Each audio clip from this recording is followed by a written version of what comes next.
গৌরাঙ্গ সেতু সংলগ্ন ফরেস্টডাঙ্গার মোড়ে অভিযান চালিয়ে গাঁজা বোঝাই গাড়িসহ ৫ জনকে গ্রেপ্তার করল পুলিশ। সোমবার দুপুরে ধৃত ৫ অভিযুক্তের বিরুদ্ধে মাদক আইনে মামলা রুজু করে কৃষ্ণনগর বিশেষ আদালতে পেশ করে নবদ্বীপ থানার পুলিশ। পুলিশ সূত্রে জানতে পারা যায়, ধৃতদের নাম ও বাড়ি যথাক্রমে প্রমোদ ধামাই জলপাইগুড়ি জেলার ভক্তিনগর থানার সেবক রোড এলাকায়, সুব্রত ঘোষ দার্জিলিং জেলার শিলিগুড়ি যাদবপল্লী এলাকায়, কৃষ্ণ ঘোষ দার্জিলিং জেলার নকশালবাড়ি এলাকায়, বাবন সরকার নবদ্বীপ থানার মণিপুর এলাকায় ও মোহাম্মদ আফেক দার্জিলিং জেলায় নকশালবাড়ি এলাকায়।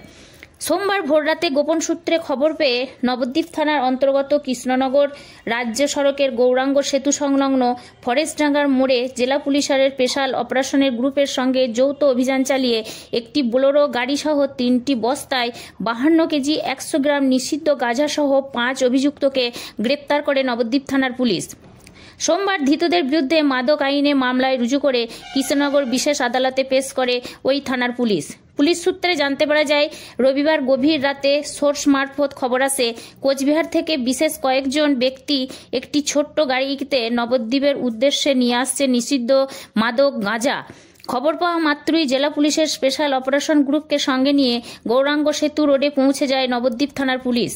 দীর্ঘক্ষণ অপেক্ষার পর ফরেস্টডাঙ্গার মোড়ে গাঁজা বোঝাই গাড়িটি পৌঁছালে চারিদিকে ঘিরে ফেলে পুলিশ। দীর্ঘ জিজ্ঞাসাবাদের পর ৫ অভিযুক্তকে ঘটনাস্থল থেকে আটক ও গাড়িটিকে তল্লাশি চালিয়ে ৩টি বস্তায় ৫২ কেজি ১০০ গ্রাম নিষিদ্ধ গাঁজা বাজেয়াপ্ত করে police.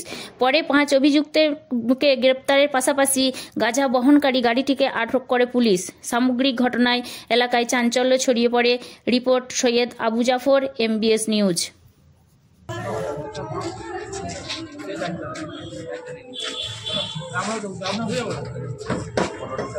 With the help of SOG Krishnanagar police ডিস্ট্রিক্টের আমরা যৌথ অভিযান করেছি।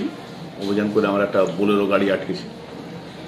সেখানে ৫ জন ছিল, যারা টোটাল ৩টি বস্তাতে ৫২ কিলো ১০০-র মতো গাঁজা নিয়ে আসছিল ফ্রম কোচবিহার।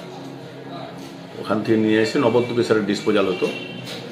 নবদ্বীপের বিভিন্ন গাঁজা পার্টিকে তারা দিত। আমরা এটা সোর্স মারফতে জেনে তাদেরকে রেস্টেন করি, জিজ্ঞাসাবাদ করে তাদের এটা স্বীকার করে যে হ্যাঁ তারা এটা করছিল। এরপর আমরা সুপিরিয়রদেরকে ইনফর্ম করি। আমার DSP DNT সাহেব আসেন, তার সুপারভিশনে আমরা সমস্ত জিনিসটা করি এবং আমি বিং এ গেজেটেড অফিসার আছি। আমার পর্যবেক্ষণে সেটা সিজার লিস্ট হয়েছে। আজকে তাদেরকে আমরা কৃষ্ণনগর বিশেষ আদালতে ফরওয়ার্ড করছি।